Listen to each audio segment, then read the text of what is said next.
Hello everybody, Assalamu alaikum.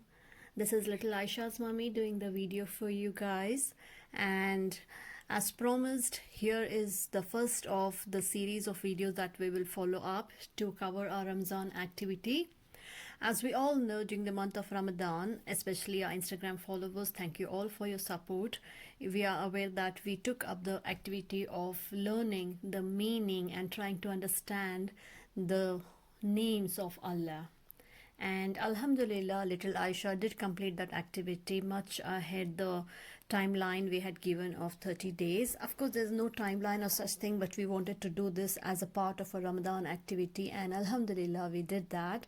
And in this series of videos, we will be trying to explain how a 3-year-old child actually tries to understand the meaning of these names, the beautiful names of Allah, how a small little child, a 3-year-old, relates to those meaning. When you tell them the meaning, how they understand, what do they interpret from that, and that is how we started with this series. And some of these names have similar meaning and they're repeated, and hence we wouldn't be covering all 99 names in detail. Having said that, in terms like some of the names have similar meanings which we have skipped, but we would try to discuss about it and talk about it. And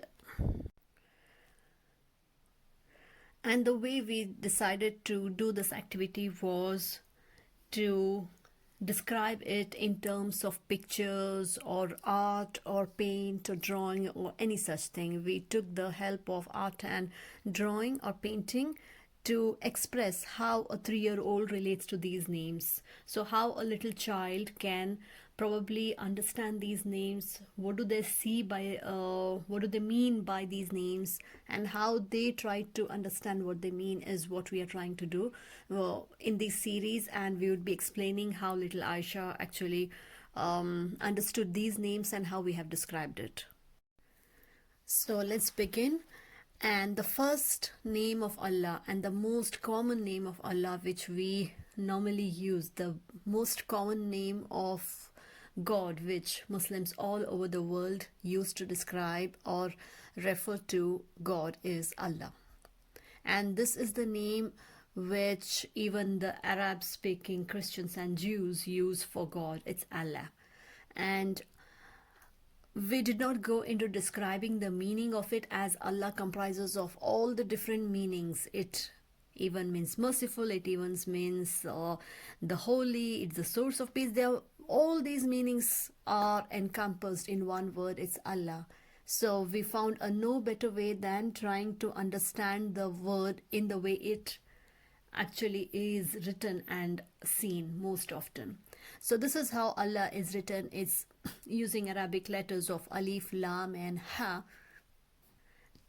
And we wanted little Aisha to be familiar with this name. So anyway, you would see a lot of posters or calligraphic work describing the verses of the Quran or the names of Allah will have this one which symbolizes it's the name of Allah. This is what Allah, the name or the word Allah, looks like.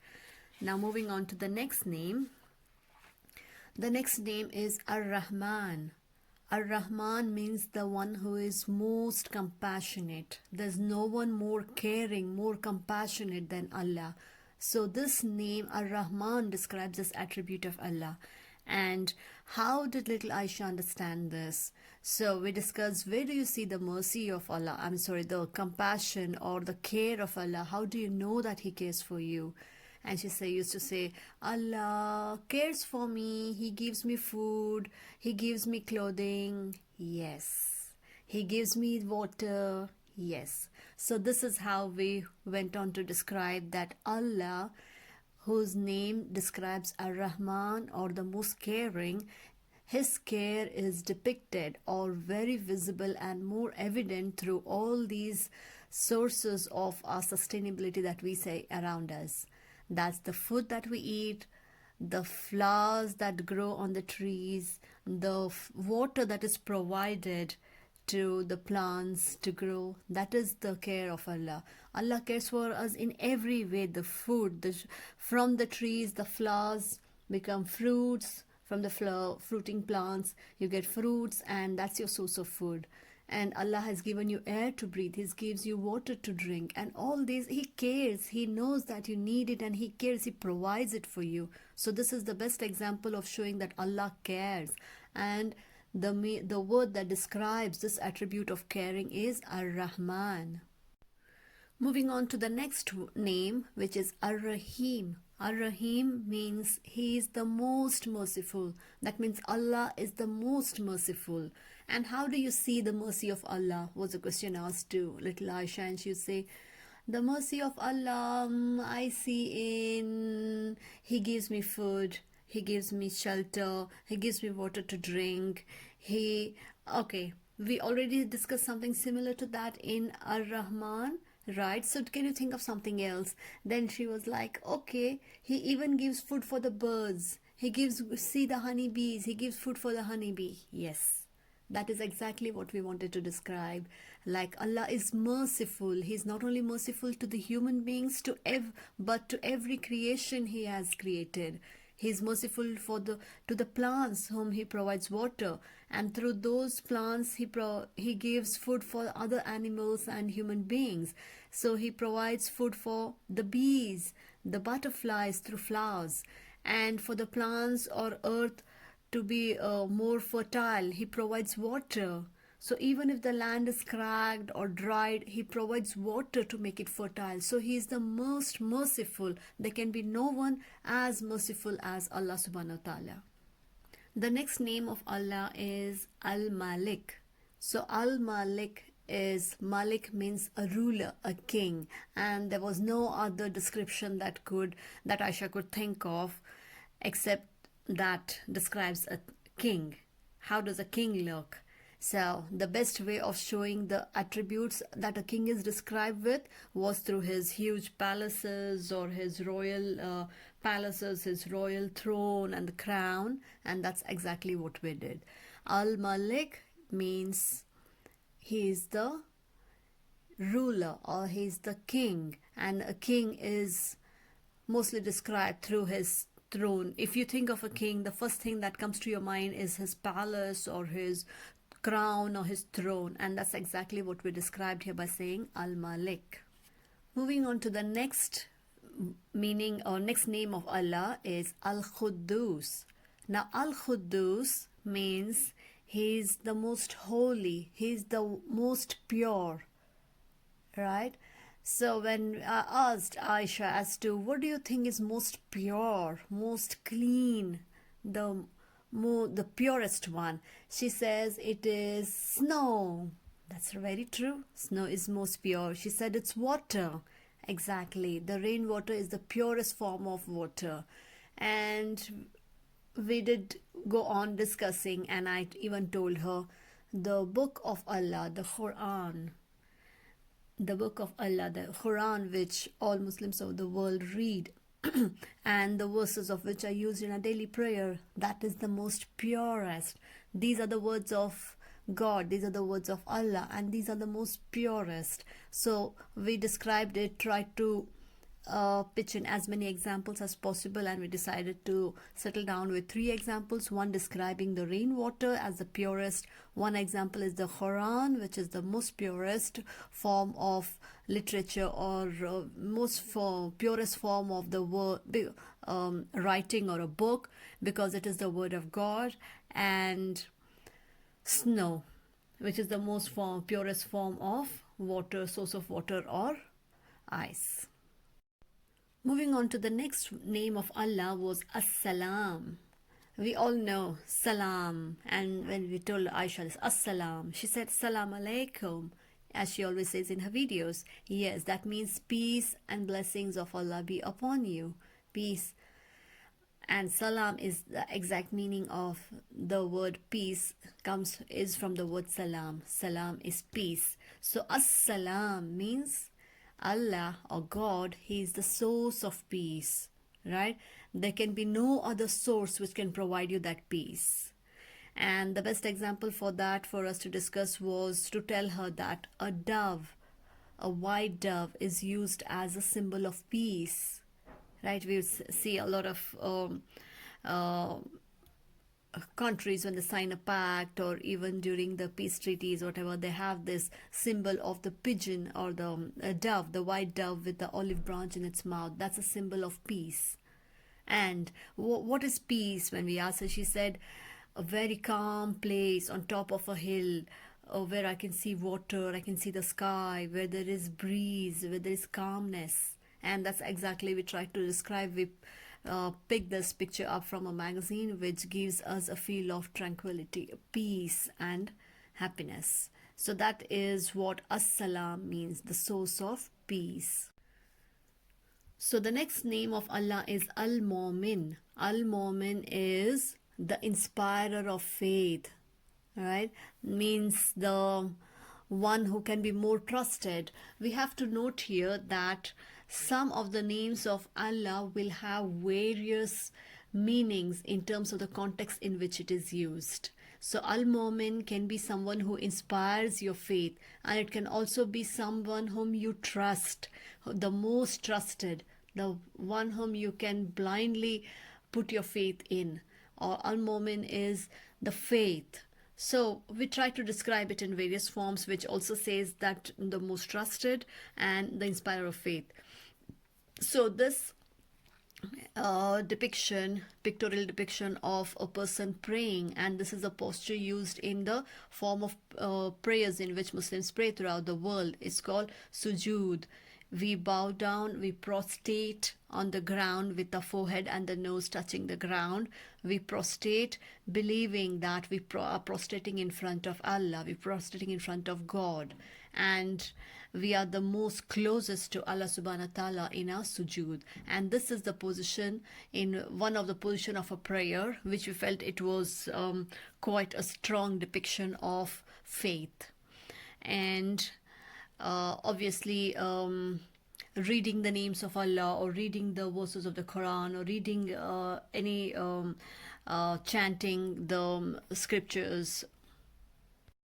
And tasbih, as we say, tasbih is also a sort of beads that people used to read on, read the names of Allah, or say astaghfar, or ask for forgiveness, or keep reading dua on this tasbih. Now there are various versions of people using different forms of tasbihs, but the best of all is to use your fingers to read.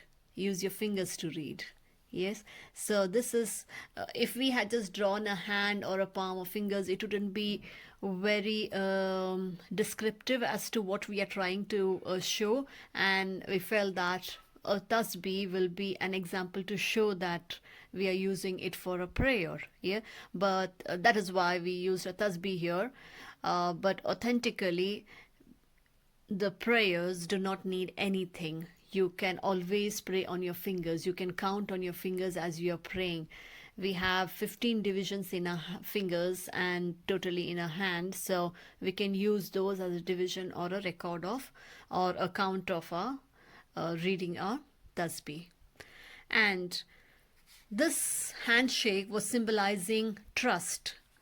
So Al-Mu'min also means trust, someone whom you can trust, a faith, or handshake. When you give a firm handshake with someone, when you shake your hand firmly with someone, or give a firm handshake to someone, it shows that you trust them. That's a sign of friendship, a sign of trust, a sign of faith that you have in them. And that's also another attribute of the meaning of Al-Mu'min. He is the most trusted. Now, coming to the next name of Allah, Al-Muhaymin. Now, Al-Muhaymin, as we have discussed, that Al-Muhaymin, like the other names, can also hold various kind of explanations and meanings. And one of it, Al-Muhaymin, means it's the guardian, the protector. Right? And the best example was, initially we asked, when we were discussing with little Ayesha, I asked her, like, give me an example of how do you feel protected. She said, my jacket, it protects me from the cold.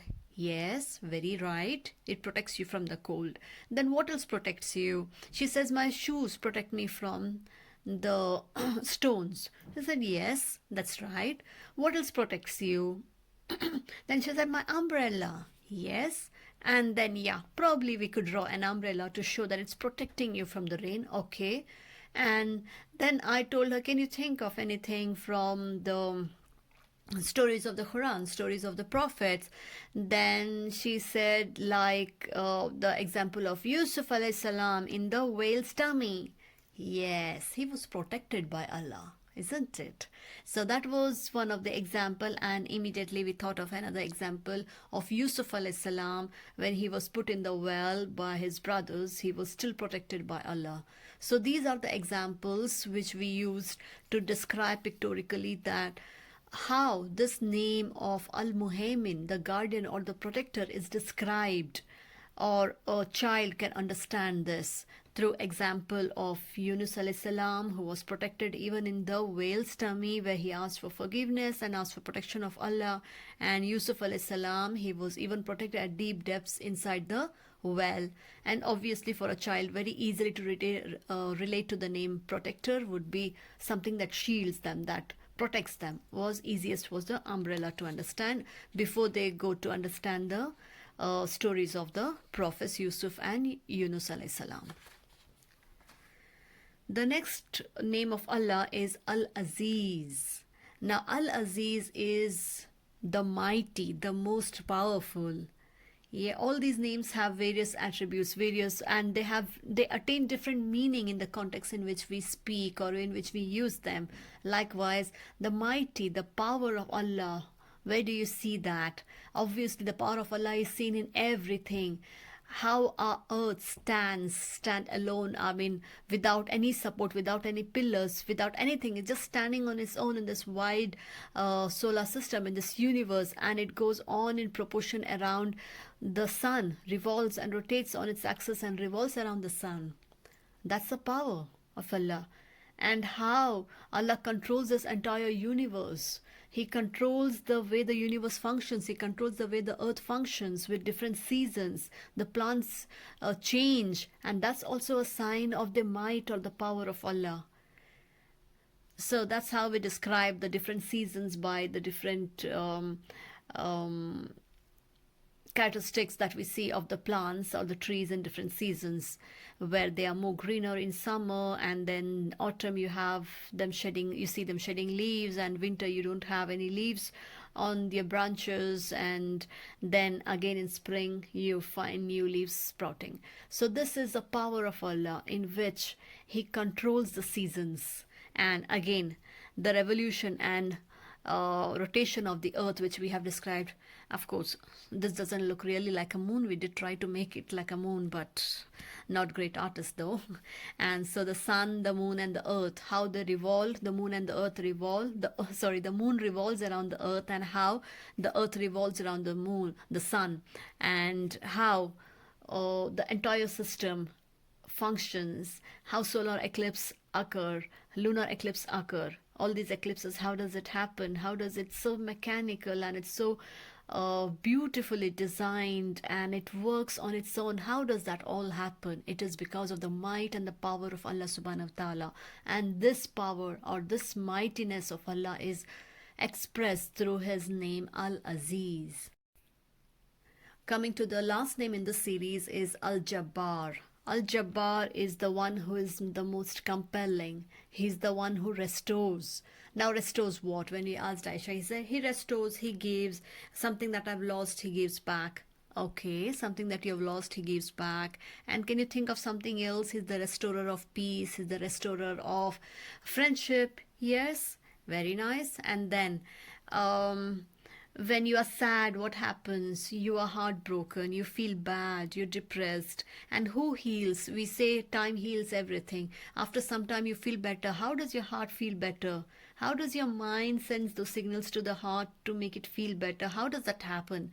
It is all because of the restorer, the best restorer of peace, happiness, and the one who binds things together, the one who restores things back, is Al-Jabbar. And the best way we thought of describing it was a broken heart which is restored back to peace and calmness and love. And this is what is one of the attribute of the meaning of the name Al-Jabbar, and that is why we described it with a heart, with a broken heart sign, and then we use a band-aid on it to show that it is restored, it is healed. So the one who heals, the one who restores, and he's the most compelling is Al-Jabbar. So thank you everybody, and this ends the first series of the Ramzan activity that we had done on the 99 names of Allah subhanahu wa ta'ala. And thank you so much for your support, and inshallah we'll see you in the next video. Assalamu alaikum. Bye bye.